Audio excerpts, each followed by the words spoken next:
ನಮ್ಮ ಲೈಫಲ್ಲಿ ತುಂಬ ಜನ ಜಡ್ಜ್ ಮಾಡೋರು ಬರ್ತಾನೆ ಇರ್ತಾರೆ. ಅಂದರೆ ಇವಳು ಹೀಗೆ, ಇವಳು ಮಾತಾಡೋ ರೀತಿ ಹೀಗೆ, ಇವಳು ನಡ್ಕೊಳ್ಳೋ ರೀತಿ ಹೀಗೆ, ಹೀಗೆ ಪ್ರತಿಯೊಂದು ಮೊಮೆಂಟಲ್ಲೂ ನಮ್ಮನ್ನು ಜಡ್ಜ್ ಮಾಡುವಂಥ ಜನಗಳೇ ಜಾಸ್ತಿ.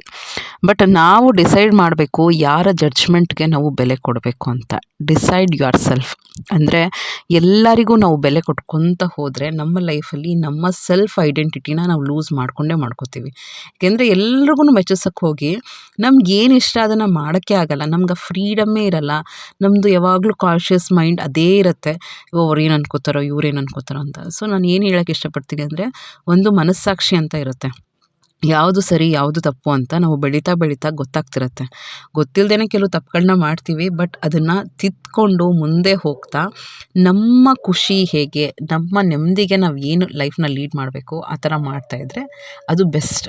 ಒಬ್ಬರಿಗೆ ಮೋಸ ಆಗೋದು ಬೇಡ, ಸ್ವಾರ್ಥ ಬೇಡ, ಜಲಸಿ ಬೇಡ, ಇದು ಯಾವುದು ಇಲ್ಲದೇ ಆದರೂ ಕೂಡ ನಾವು ಎಷ್ಟೇ ಜೆನ್ಯೂನ್ ಆಗಿದ್ರೂ ಕೂಡ ಜನಗಳು ನಮ್ಮನ್ನು ಜಡ್ಜ್ ಮಾಡ್ತಾರೆ. ಸೊ ಅಂಥದ್ರ ಬಗ್ಗೆ ಥಿಂಕ್ ಮಾಡಿಕೊಂಡು ಸಿಂಪಲ್ ಲೈಫ್ನ ಹ್ಯಾಪಿನೆಸ್ನ ಹಾಳು ಮಾಡ್ಕೋಬಾರ್ದು. ತುಂಬ ಹ್ಯಾಪಿಯಾಗಿ ನಿಮಗೆ ಏನು ಖುಷಿನೋ ಅದನ್ನು ಮಾಡ್ತಾ ಹೋದರೆ ಆ್ಯಕ್ಚುಲಿ ಲೈಫ್ ತುಂಬ ಸಿಂಪಲ್ಲು.